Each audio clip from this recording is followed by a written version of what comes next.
Welcome, everyone. Today, we're kicking off a multi-part series on adult chronic hypophosphatemia, and we're starting right at the beginning with the diagnostic approach.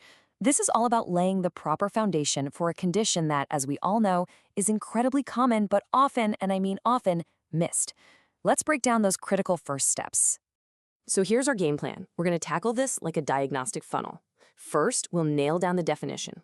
Then, we'll talk about the clinical signs, which can be a real headache. After that, we get to the core question, the real fork in the road for our workup. And finally, we'll get into the numbers, the quantitative tools you absolutely need to use. All right, first things first. Before we can figure out the why, we have to be crystal clear on the what. We need to know exactly what we're looking for and appreciate just how significant one little lab value can be. So the textbook definition, as you know, is a serum phosphate that drops below 2.5 milligrams per deciliter. Now, this number flags on lab reports all the time, doesn't it? The real danger is that its clinical importance often gets glossed over until the patient is already in significant trouble. And of course, not all hypophosphatemia is created equal. We have to classify the severity. Mild cases, they're often just incidental findings, maybe asymptomatic. But once you get into that moderate and especially the severe range, we're talking less than 1.0 milligrams per deciliter, you're playing in a totally different league. This is the zone of cellular dysfunction, organ failure, and true medical emergencies. When you boil it all down, every single case comes down to one of these three buckets. Either the gut isn't absorbing enough, the kidneys are dumping too much, or the phosphate is shifting from the blood into the cells. This simple framework is really the bedrock for building your differential diagnosis. Okay, so let's move on to how these patients actually present. And this right here is where things get tricky. The symptoms are notoriously vague and can look like a dozen other things. I mean, look at this list. It's the definition of nonspecific. Muscle weakness is probably the most common complaint, but you also see fatigue, bone pain, weird neurological symptoms. This is precisely why it gets missed so often. You have to have a really high index of suspicion to even think of it. And this quote just nails the central problem, doesn't it? You've got these vague, easily dismissed symptoms, masking a condition that, when severe, can absolutely be fatal. It's this huge disconnect between the presentation and the potential severity that makes a systematic approach so crucial. Okay, so we've got the definition, we've got the clinical picture. Now it's time to pivot. We need to move from asking, what is it, to asking, why is it happening? This is the real heart of the investigation. And this is it. This is the million-dollar question. It's the one thing you have to figure out to move forward. Is the kidney the problem here? Is it wasting phosphate when it should be holding on for dear life? Or is the kidney actually doing its job properly, trying to conserve phosphate because of a problem somewhere else? The logic is pretty straightforward. If serum phosphate is low, a healthy kidney should slam the brakes on excretion. It should be reabsorbing everything it can.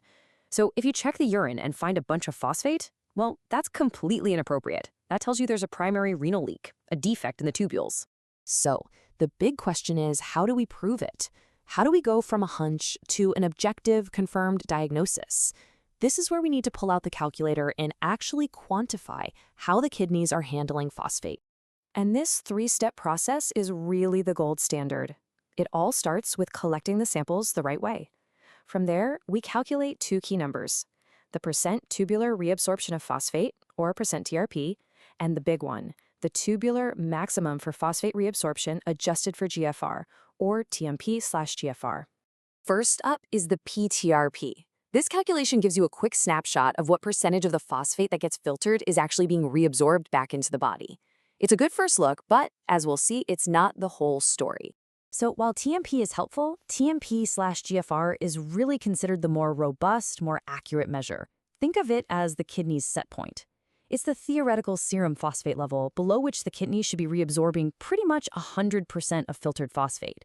It gives us a much cleaner look at what the tubules are actually doing. And using this formula, you can calculate your patient's specific renal phosphate threshold. This number is what lets you definitively say, yes, this is a phosphaturic disorder, and separate it from all the non-renal causes. Now, I cannot stress this enough. How you collect the sample is everything. This isn't just a suggestion, it is an absolute requirement for the numbers to mean anything. Phosphate levels swing wildly with diet and time of day, so if you don't get simultaneous fasting blood and urine, your calculations are basically useless. And here's a classic clinical pearl. or pitfall, depending on how you look at it. You see a TRP over 80%, and your brain immediately thinks, oh, that's normal. But wait a minute. For a patient whose serum phosphate is low, normal is not 80%. Normal should be darn near 100%. The kidney should be in maximum conservation mode. So a value of 85% in this context is actually abnormal. It's inappropriately low, and it still points to a renal leak. The final piece of the puzzle is to take your calculated TMP/GFR and compare it to these established reference ranges, which are adjusted for age and sex. If your patient is hypophosphatemic and their TMP/GFR is below the lower limit of normal for their group, you've got your answer. You have confirmed renal phosphate wasting. So let's just quickly wrap up and distill this all down into a few key points you can take with you. In short, don't ignore a low phosphate. Always keep it on your radar, especially with those vague symptoms. Your first job is always to figure out if the kidney is the problem. To do that, you need to calculate percent TRP and especially TMP/GFR. And remember, garbage in, garbage out. The sampling procedure has to be perfect. And that, of course, leads us to the next big question. Okay, great, we've confirmed a renal phosphate leak. Now what? How do we start teasing apart the different causes? From common things like hyperparathyroidism all the way to those rare FGF23 disorders. Well, that's exactly what we're going to dive into in part 2. See you then.